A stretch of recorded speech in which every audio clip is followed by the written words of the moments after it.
Movement होती है तो भारतीय नौसेना वहां पर जाकर जवाब देने में पूरी तरह से सक्षम है। आगे बढ़ेंगे मॉर्निंग स्पेशल में और बात श्रीलंका में होने वाले आम चुनाव और आम चुनाव से पहले जो हिंसा हो रही है उस हिंसा का जिक्र करेंगे। बांग्लादेश में जिस तरह से ट्रेन एक फूंक दी जाती है और जिसके अंदर 4 लोगों की जलकर मौत हो जाती है। बड़ी खबर आपको बता दें, बांग्लादेश में चुनाव से पहले बांग्लादेश की राजधानी ढाका में यह हिंसा हुई है, जहां पर एक ट्रेन को आग के हवाले कर दिया गया है। बांग्लादेश के राजधानी ढाका की तस्वीर, जहां पर 7 तारीख को चुनाव होने हैं, लेकिन उससे पहले ट्रेन जलाने की ये वारदात सामने आई है। उपद्रवियों ने ट्रेन को पूरी तरह से फूंक कर रख दिया और ट्रेन के ये जलते डिब्बे इस बताने के लिए काफी है कि ढाका में चुनाव से पहले यह हिंसा और इस हिंसा में 4 लोगों की मौत की खबर है।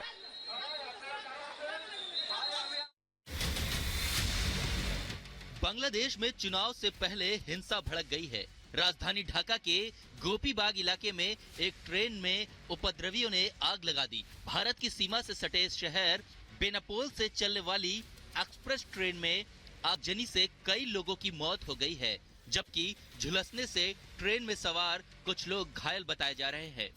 भीषण आग की वजह से ट्रेन के 4 डिब्बे पूरी तरह से जल गए। ये ट्रेन ढाका को बांग्लादेश के सबसे महत्वपूर्ण बंदरगाह बेनापोल से जोड़ती है। आगजनी के समय रेलवे अधिकारियों के अनुसार ट्रेन में लगभग 290 से ज्यादा यात्री सवार थे, जिनमें अधिकांश भारत से घर लौट रहे थे।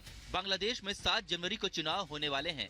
ऐसे में बढ़ते तनाव के बीच कानून व्यवस्था को बनाए रखने के लिए बांग्लादेश में सेना पहले से ही तैनात कर दी गई है। प्रमुख विपक्षी पार्टियों ने इन चुनावों में हिस्सा नहीं लेने का फैसला किया है। Bureau report, Republic Bharat. तो चलिए अब आगे बढ़ेंगे, बात कोटा की करेंगे, जहां पर पटरी से उतरी है passenger train. Jodhpur Bhopal express के 2 डिब्बे पटरी से उतरे हैं। मौके पर फिलहाल बचाव कार्य जारी है, लेकिन गनीमत यह है कि अभी तक किसी के हताहत होने की खबर नहीं है। रेलवे ट्रैक पर ट्रेन जो है वो जब पहुंची तो उसके 2 डिब्बे पटरी से उतर जाते हैं और पटरी से उतरने के बाद अब वहां पर राहत बचाव कार्य जारी है, लेकिन राहत की बात यही है कि अभी तक किसी के हताहत होने की खबर नहीं है।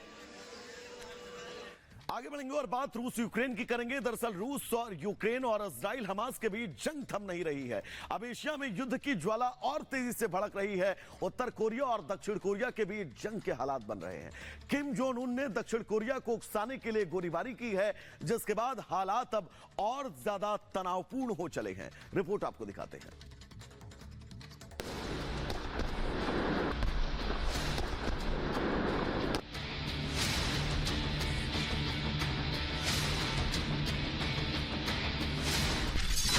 सन की तानाशाह किम जोंग ने दागे 200 गोले। किम जोंग ने साउथ कोरिया में मचाई तबाही।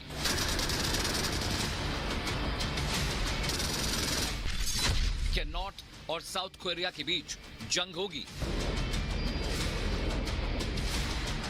उत्तर कोरिया ने दक्षिण कोरिया की ओर 200 राउंड बम के गोले दागे। हालांकि ये बम दक्षिण कोरियाई इलाके में नहीं गिरे, लेकिन फिर भी इलाके में अफरा तफरी मची हुई है। दक्षिण कोरिया की सेना ने इस हमले की पुष्टि कर दी है। सेना के मुताबिक